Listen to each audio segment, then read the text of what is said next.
Silent, we got to get into this. So I have in front of me here now. Let me just make sure I pull it up because this was directly pulled from Vicious 696, obviously Paris Lily. He posted this yesterday at 8:53 a.m. and he said, "This is of course this is the Gamescom conversation that we're about to have." He says, "Told you that showcase was going to be good." And the wild thing is, I had multiple people at Xbox tell me there was so much more they could have shown, and that Gamescom is shaping up to be a big show too. So, going based on the information that I don't understand how the heck I missed this, Fuzzy Belvedere has confirmed that, yep, a couple of months ago, all the way back in March, that this was originally a 3.5 hour show. That means that based on the time, Silent Cypher, they cut almost 2 hours. $140, $150 based on it. That seems ridiculous. But we also, there's a lot of stuff missing from there. And there's a lot of stuff in development. Your thoughts on how big this Gamescom can be, and if it is, let's just say for shits and giggles, this thing is as powerful or even slightly less powerful than what we saw last Sunday. Man, they're going to be pushing up green here, there, and everywhere. Let's talk about it. Yeah. The thing, because someone actually mentioned it as we were talking about it a little bit earlier, right? With like how much we saw at this showcase alone. You forget about all the other opportunities that come up over the remainder of the year. Like when that showcase hits, like that's kind of always been one of the bigger ones. And then of course Gamescom, but it's like you think about it and you've got this one we just went through. You've got Gamescom. You have TGS if they choose to do anything there. That's not usually a big presentation, but they could do stuff there too. And then you have the Video Game Awards, which Microsoft knows whether you like Jeff Keighley or not. Jeff Keighley brings in a massive audience for the Game Awards. And they've done it before. They showed us the Xbox One X, and I think the Xbox Series X when they were on that show. So, you know that they're preparing things well in advance every time that these things go on, right? Like they prepared for this showcase that they were doing probably at least 6 months before. Larry Herb always used to joke, Major Nelson, he would always say is like, as soon as we're done with this year's show, we're already starting into planning for the next year's show, right? So it would not surprise me if like these coming showcases, like if they bumped 2 hours of content. I mean, some of that you figure there's probably some things that either didn't land exactly as they were hoping they would when they did like previews in-house, and they're like, hey, how do you feel about these things? Because of course they're going to QA something like this and they're going to be like, okay, scale of 1 to 10, how do you think this shows up in the showcase? Like I'm sure they do a panel where people look at this thing and assess like what we think we should show versus scrap it for later. Or there's always a possibility that some of these games also ran into development cycle issues. We've seen it before. There's always a possibility that one of these games had a snag that cut it back quite a ways. And in the process of even making like the footage, they ran into issue and they're like, hey, sorry, but we ran into a problem. We got to step back. So there's a lot of reasons as to why stuff could have been cut. 2 hours is a lot of content to cut. But I figure even if you were being pessimistic and you said, okay, 2 hours cut, let's say 1 hour of that, we never see any of that content because it got just scrapped. You still have an hour's worth of content that you're going to tack on to another show sometime this year, at the least. And that's being on the pessimistic side. There's probably quite a bit more than that. So I would not be surprised if Gamescom is massive this year. And it's a very smart move from Microsoft because this show usually hits about if I remember correctly, about 300 to 350,000 in attendance. It's big, dude. It's a lot of people that show up to that. Yep. Yeah. So I mean, obviously, you're going to have all of us watching this thing online, but you're also going to have all those people getting their eyes on this, getting their hands on this. Like that's major grassroots for them. Yep. From anyone that goes to the show, but also we're going to see it online. It's going to blow up. It is a very big tentpole event for them to have content. Fuzz, let's bring you in on the conversations. Mhm. I mean, listen, Gamescom apparently is turning out to be a big thing. Now, most of us would have thought, and honestly, up until what you told me and what Paris is now saying publicly, me would have been like, yeah, they're gonna maybe they show a controller, maybe they give they shadow drop Towerborn or something. It's not gonna be a big deal, but apparently, it's gonna be a big deal. This is on the heels of what was an incredible showcase, and they're continuing to dominate the conversation. Remember, you know, the June showcase happens, right? Mhm. We're still talking about Gears. We're still talking about Perfect Dark. We're still talking about Fable. We're still talking about all of these incredible Game Pass third-party games like Expedition 33 that are going to be there. And then obviously it's going to kind of slow down just for July and then pop back up for August. And then right after August, well, in September, you got the Tokyo Game Show. Right after that, you got the end of the year Jeff Keighley show. I don't know what Sony can do to get back into the good graces of its fan base or even the gaming media because they don't have anything. Now, Nintendo is probably going to have a game coming out in the fall. We don't know what it is. We know their new console is. It seems like Xbox has taken the entire gaming industry and held it up by its Buster Browns. Let's talk about Gamescom. Yeah, I think now I don't want to hype it up as being something that will rival the June showcase, but I do want to put out that some of the stuff that was missing from the June showcase will probably make its appearance there. Do expect a controller. Like it's now time, and just because the rubber grips are coming off of mine, for them to have a new Elite controller. So I think that definitely makes an appearance. Maybe we get some more customization in the design lab or something along those lines. But I don't think the controller will be as much of the main focus, but I do think it has a decent presence there. Now, as far as the games that will be there, I think we do get to see something from either Contraband or some of the smaller games that they're partnered with, whether it be the Towerborn or like the Project Shaolin or something like that. So I think those finally get their time to shine, kind of thing, or finally get their announcement. But I also think we get replaces release date or something to that effect if it's not dropped before then. Yeah. I thought that they were going to make mention of it, but I think it's still a question mark if it's September or something along those lines. But replace is pretty close.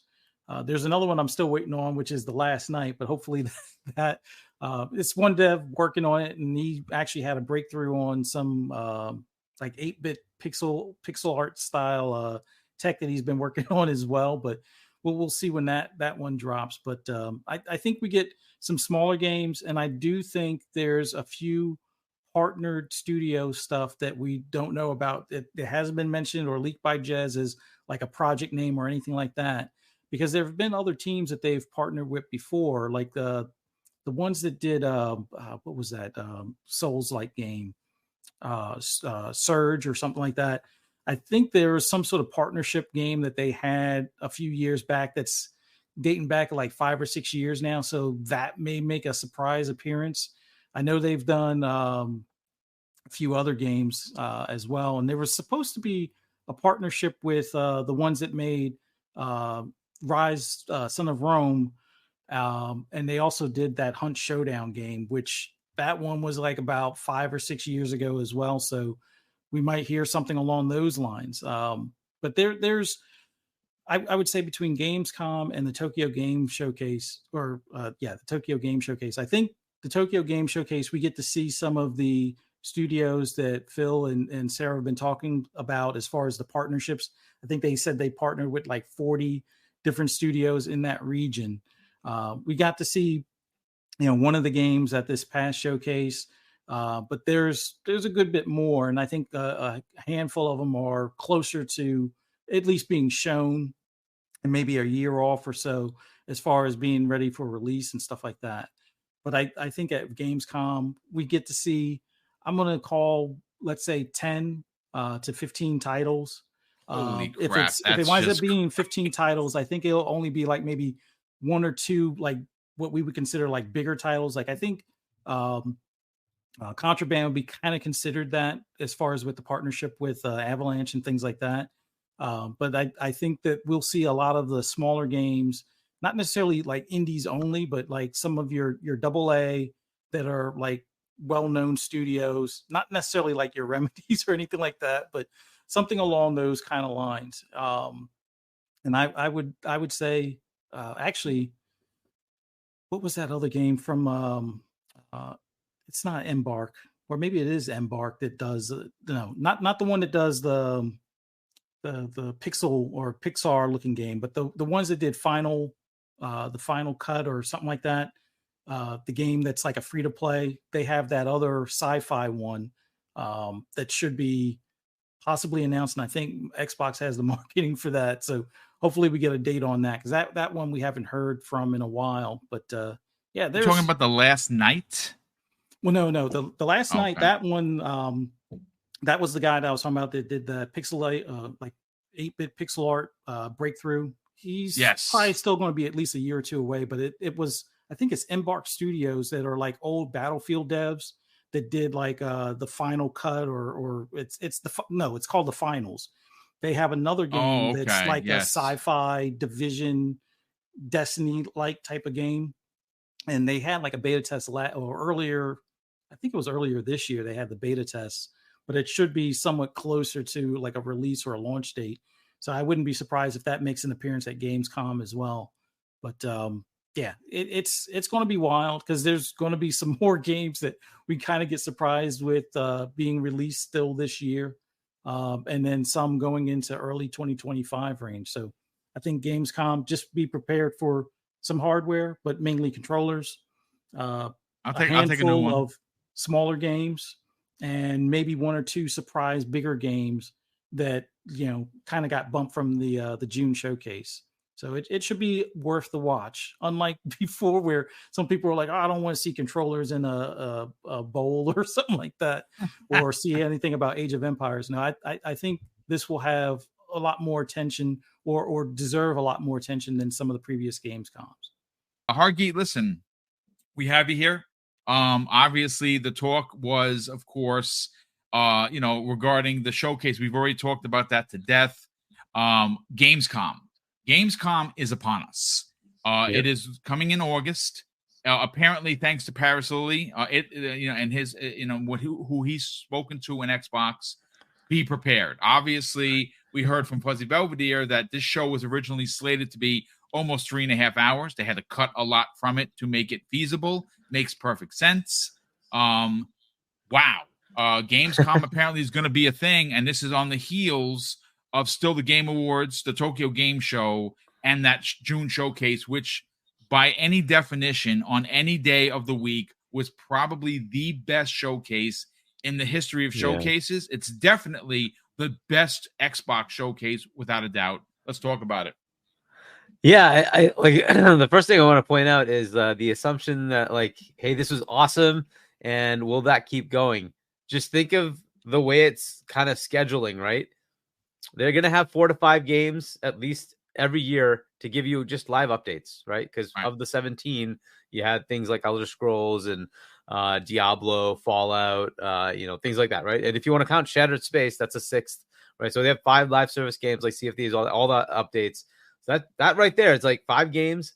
Then they have 4 to 5 games. It's Call of Duty, but then 4 or 5 other games that are coming out every year that they're going to give you the next 2 years of roadmaps. So you have 15 plus guaranteed.